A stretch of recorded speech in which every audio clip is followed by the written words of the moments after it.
Support comes from the Missouri Forest Products Association, providing more than 41,000 jobs in the production of wood pallets, railroad ties, white oak barrels, hardwood floors, and more.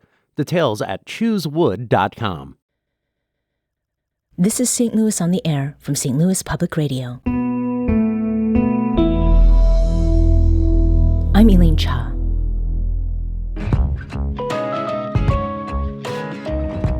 If you're a parent or guardian in Missouri with a kid or teen who enjoys library books at home, there's now a new rule in place that requires youth patrons to get parental permission to check materials out. Jason Kuhl, CEO of the St. Charles City County Library District, says he's concerned this will deter teens from wanting a library card. It's interesting in today's environment where pretty much anything is available to anyone on their phone. The idea that we have to sort of, put this barrier up for a library is, I think it's pretty out of touch with what conditions in the real world actually are. So how are libraries handling implementation of the new rule? How might children be affected by it? Today, we've got a guest to offer us their perspective on that and how it reflects cultural and political challenges facing libraries at this moment in time. Joining us from Columbia is Kimberly Moeller, President-elect of the Missouri Library Association and University of Missouri librarian. Kimberly, welcome to St. Louis on the Air. Thank you for having me. Now, this new rule, introduced by Missouri Secretary of State Jay Ashcroft in April 2023, says that Missouri teens must have adult permission to check out materials at public libraries. Kimberly, what exactly is meant by permission? Well, I would say that this is actually an attempt of many libraries to interpret the rule that was brought up in November of last year. The Secretary of State proposed a rule that has multiple components, and some of those are directed to things that libraries already do, having a collection development policy, for example, and some of it is a bit more vague. It's very specific about parental limitations and parents having the ability to be involved with their children and what their children are checking out. And this is something libraries have always done, have consistently done. We want families to be involved. We want parents to be involved with their children and often to be at the library with their children. Mm-hmm. But the rule is vague enough in its language and saying, what's appropriate for a teen or what's appropriate for a child. And that definition is very individual. Mm-hmm. What one family finds to be appropriate, another family might not. So what we're seeing is a rise in challenges where one individual, one parent might say, well, this book isn't appropriate for my child, so it has to be removed. And then that brings up all sorts of legal considerations now with this rule. So many libraries are attempting to be in compliance by saying, okay, well, our new policy says that if you agree as a parent for your child to have a library card, it means they have access to everything that the library contains. And you can choose to not agree for your child to have a library card, but if you do sign that agreement, if you do sign that waiver, it's your parental responsibility to make sure that what your child or what your minor is using library for fits with your personal standards. It's not the library's job to police those standards on an individual basis. Now, in addition to permission, what else does the rule require of public libraries? Sure. So it's a list of about 6 things. The first is that libraries have to have a collection development policy. This is standard. Libraries have collection development policies. They pretty much always have. It's why you see children's materials in a different section than you see romance novels. The real sticking point is that the second portion of this says that no funds can be used to purchase or acquire materials that constitute as child pornography or that are pornographic to minors. And it's weird to even say this because of course that's true. It's already illegal to provide children with explicit materials, and it should be. And libraries have never interacted with children in that capacity or that way.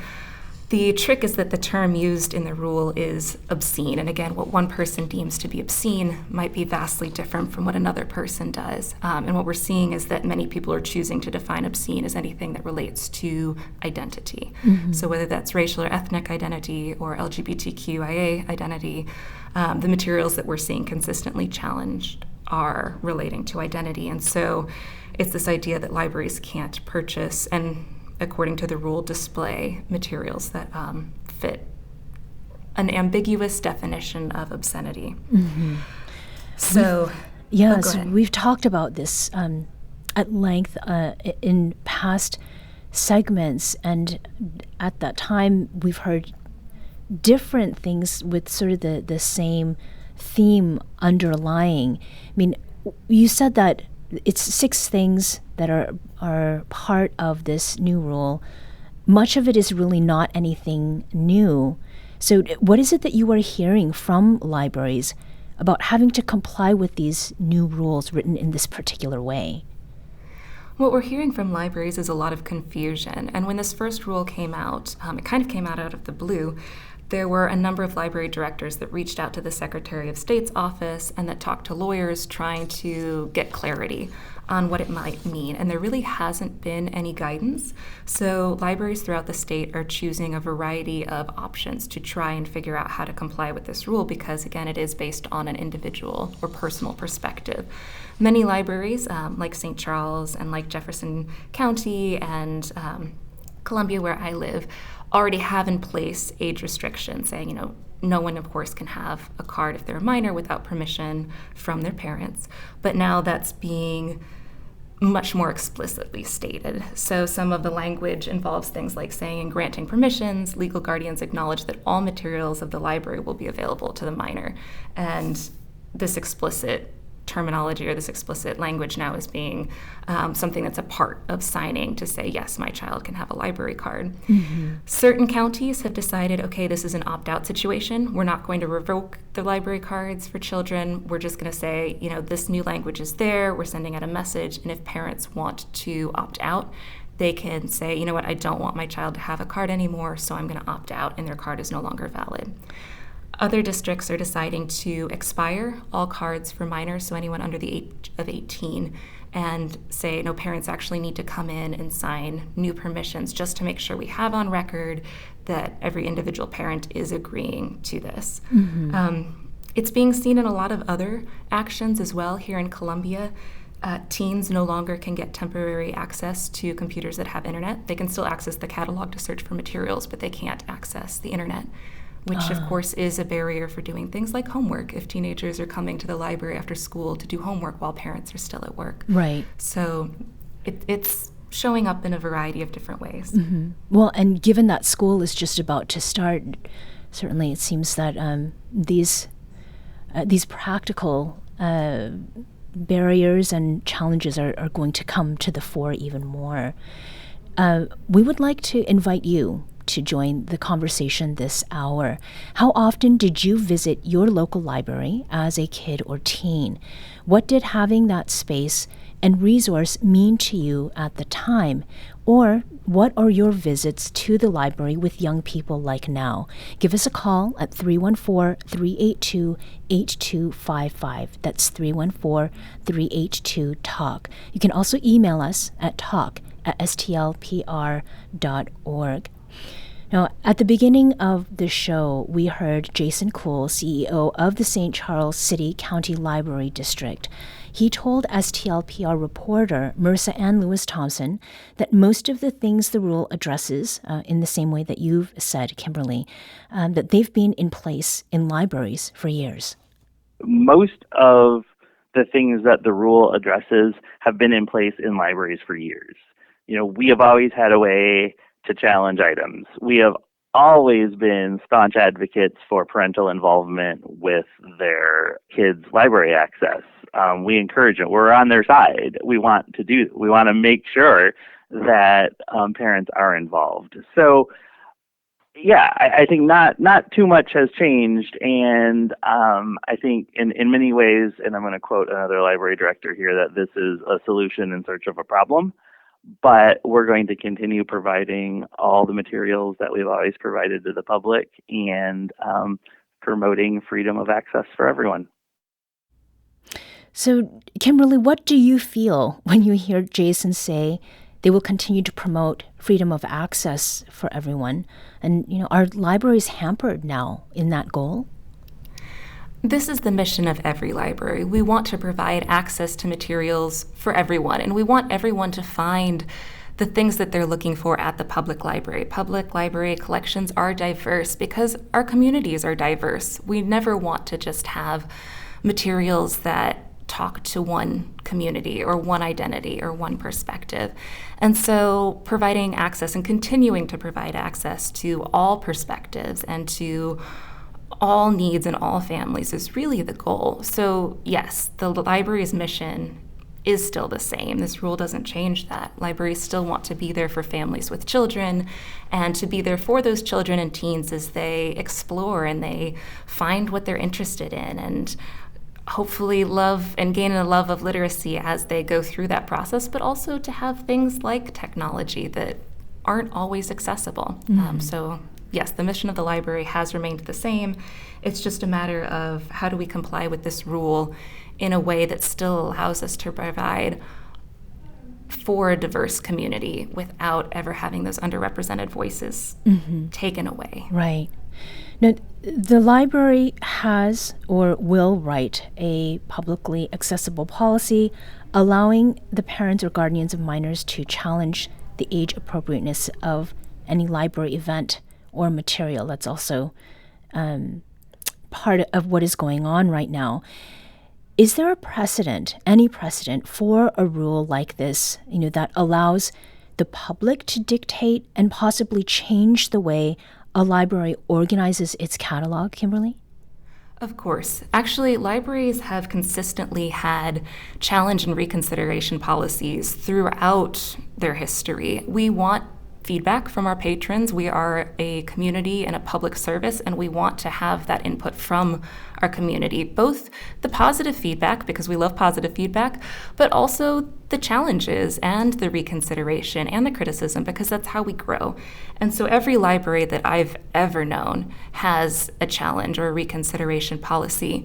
The only difference that I've seen in this past year is an adaptation of those policies to say in order to challenge a material, the challenge must come from someone living or that owns property in the district or in the county. We've seen tons of challenges come in from people that don't even live in Missouri. There's a large group in Florida that has been, for example, going through lists and sending lists of, here are materials to challenge. And so the policy has adapted a little bit, and it is unique to each library. Each library does handle things differently based on whether it goes through board of directors or whether it goes through board of curators, just depending on where you're at and what that policy looks like.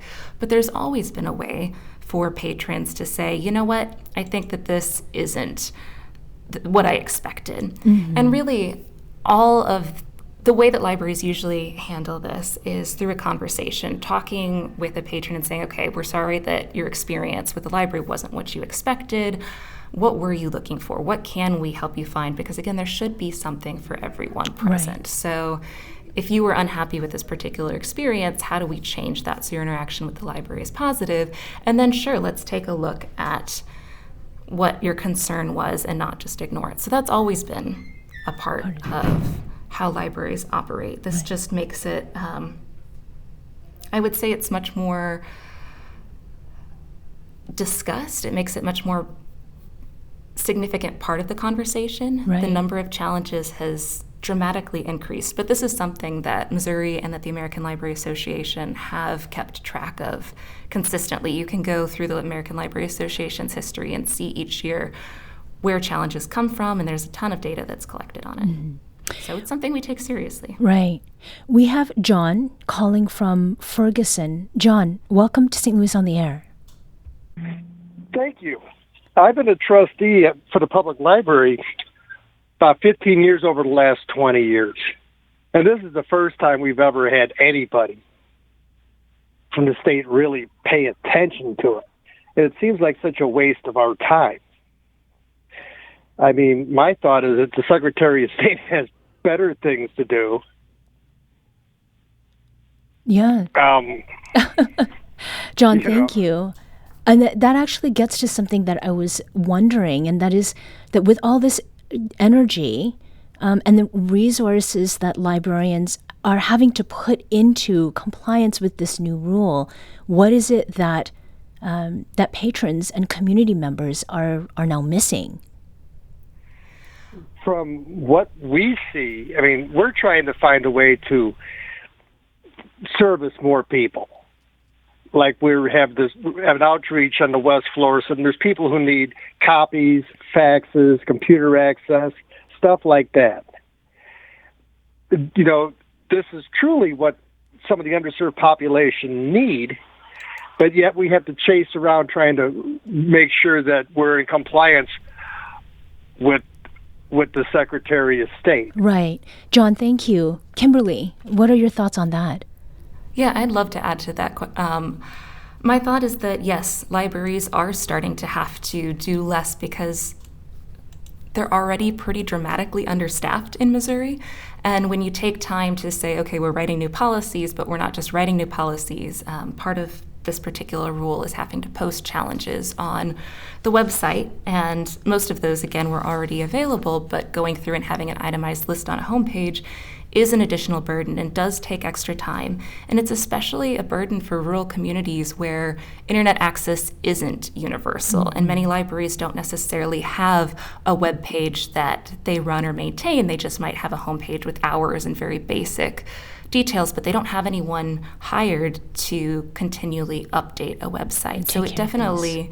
Right, it definitely is an extra burden. So if you have a single librarian who's trying to run a rural community library by themselves, and all of a sudden they're spending their time updating the webpage instead of looking at new materials and cataloging items and circulating and reshelving and doing all the things that go into the day-to-day of a library job. Sure.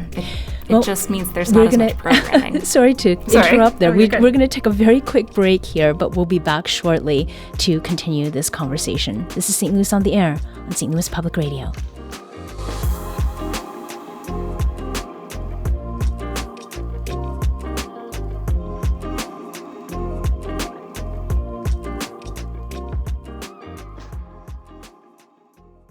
Support comes from the Missouri Forest Products Association.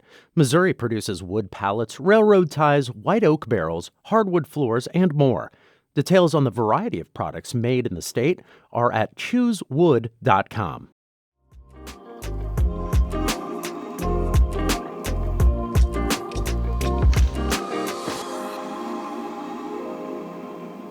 Now back to our conversation with Kimberly Moeller, President-elect of the Missouri Library Association and University of Missouri librarian. We have Sherry calling from St. Louis. Sherry, welcome to St. Louis on the Air. Hello, how are you? Good. Talk with us. Well, you said any comment. I thought she was recording me, but I'll go forward. The first thing I want to say about my own personal experience about the library is that it just has been a wonderful experience in my life. I grew up in the city of St. Louis, and going to the library was a weekly event for myself and my girlfriend. And so not only did it provide the exposure to the information that the books had, but it also allowed us to have that little communal reality walking to and from the library. And I used to do a funny thing. I used to always get one book about in an area that I had no interest. Mm. And as a result, I have a lot of trivia information that I hold. But the other thing is that through the years with, my family growing up, etc., the library, as it has changed, we've utilized it all the time. Of course, I lived in a different area, but once the computers came in, if my computer wasn't working, I could run to the library and the boys could get their assignments done, etc. Even now, and trust me, I'm up there in age, I will use the library for the various services, the computers, any of the technology, but also classes that they provide, to, again, help to provide that communal reality. All of my children are grown and gone away. Right. So it still provides that experience as well. Yeah. Sherry, thank you so much. I think that aspect of how it serves different generations and families is something that we also are hearing from Linda in University City. Linda, briefly, what would you like to add to the conversation? Yes, I'm concerned for families where the parents have to work more than 40 hours a week, and for whom renewing a library card would be difficult. So if their child's library card is revoked in order to get them to sign to renew their permission, well, those parents may be too busy working, Right. doing laundry, buying groceries, to be able to make it to the library to do that, and their kids lose out. Mm-hmm. No, public libraries, thank you, Linda, are one of the places people are going to be getting their books. And we should acknowledge that while there are people limiting access to reading materials for young people with these public libraries, there are also libraries and librarians focused on expanding and diversifying their collections. We heard from Principia School head librarian Diane Hammond, who told our producer Emily Woodbury that 7 years ago, she realized the school's student body was becoming more diverse and that its book collection needed to reflect that diversity. I wanted our collection and our books to represent our students. So I created a marginalized voices area that is like front and center of our library. And it all started because we had students requesting an LGBT plus section.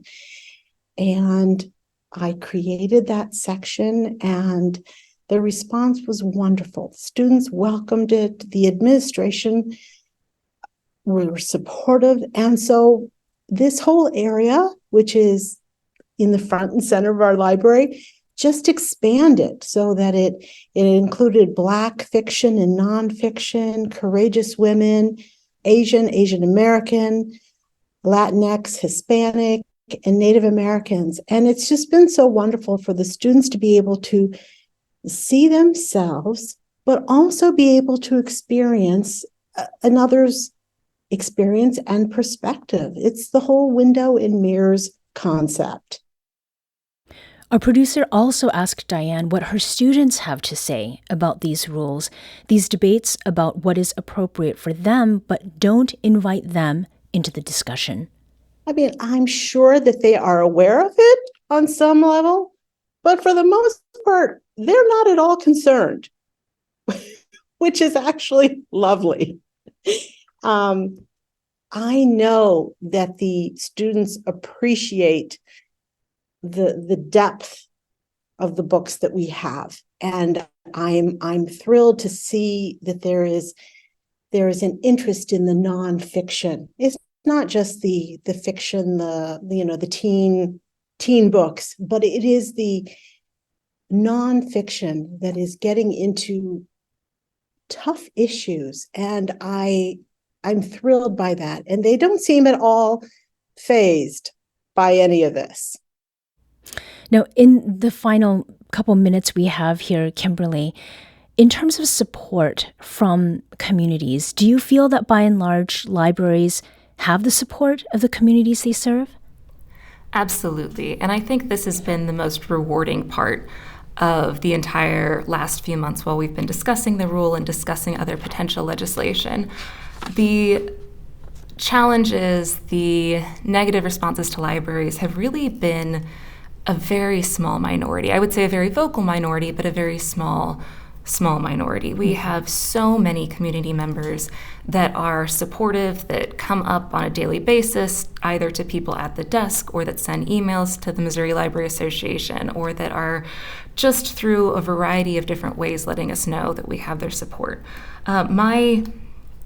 If you were going to say, like, what would we do to support libraries, my request would that our communities start taking that support that they're giving us, because they really are, and telling legislators, telling your representatives, telling the people who support you at the state level how you feel about libraries, why they're important to you, why they matter, and that you want to see them continue to be supported. And I think that's the biggest thing that's come out of all of this is we have seen people throughout Missouri write responses when this rule came out. Right.